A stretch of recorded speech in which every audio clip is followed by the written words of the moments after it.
নমস্কার। সোশ্যাল মিডিয়ার মধ্যে দিয়ে যে সকল গুরুজনের আমার ভিডিও দেখছো, আমার সকল মা, কাকি, কাকু, জেঠু, যারা আমাকে ভালোবাসো, যারা আমাকে প্রতিনিয়ত গালিগালাজ করো এবং যারা চিন্তা ভাবনা রেখেছো যে আমার ক্ষতি করবে, তাদেরকেও আমার নতমস্তকে প্রণাম। সবাইকে আমি জাস্ট 2 মিনিট আপনাদের সাথে আলোচনা করব। 2 মিনিট আপনাদের সাথে আলোচনা করব আজকে। দেখুন, আচ্ছা প্রথমে না আপনারা এই গ্রুপটি দেখে নিন, এক্সিট পোলগুলো দেখে নিন। রিপাবলিক বাংলা, এবিপি নিউজ, সমীক্ষক প্রায় সংস্থা নিউজ চ্যানেল পোল ডায়েরির কি ডেটা দেখাচ্ছে? অনুযায়ী বিজেপি 142 থেকে 171টি আসনে জিতে পশ্চিমবঙ্গে প্রথমবার যেখানে মানুষ ক্ষমতায় রায় আসতে পারে। দিচ্ছে তৃণমূল ক্ষমতায় আসবে, সেখানে টাকার কাছে বিক্রি হয়ে যাওয়া কিছু সিদ্ধারা বিক্রি করে দেওয়া সাংবাদিক নিজেদের এক্সিট পোলে দেখাচ্ছে বিজেপি ক্ষমতায় আসবে। 2021 সালে এরকম দেখিয়েছে, বুঝলেন? তারপরেও মানুষ রায় দিয়ে তৃণমূলকে নিয়ে এসছে।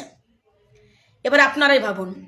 আর এবিপি নিউজের কথা তো বলবেন না ভাই, গিরগিটিও একটু সময় নিয়ে রং পরিবর্তন করতে মিনিটে মিনিটে পাল্টাচ্ছে। এখনই বলছে তৃণমূল জিতবে, এখনই বলছে বিজেপি জিতবে। আর বিজেপির মানে এক্সিট পোল করে বিজেপির সিট দেখাচ্ছে 170-71। হ্যাঁ, কেউ কেউ তো 200 দেখিয়ে দিচ্ছে না। মানে আপনারাই ভাবুন কত টাকা এরা নিজের সিদ্ধানা বিক্রি করে দিয়েছেন।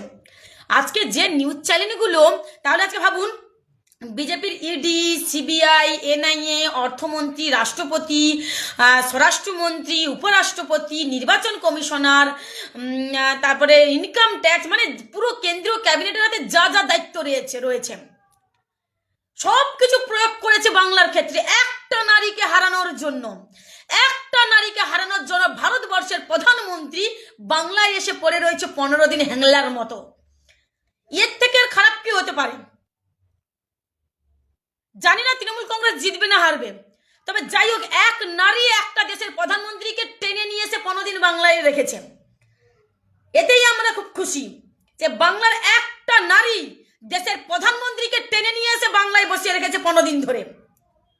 তাহলে এই বাংলার নারী পারে, এবং আমাদের আশ্বাস বিশ্বাস রয়েছে 4 তারিখে এই নারী ক্ষমতায় আসছে।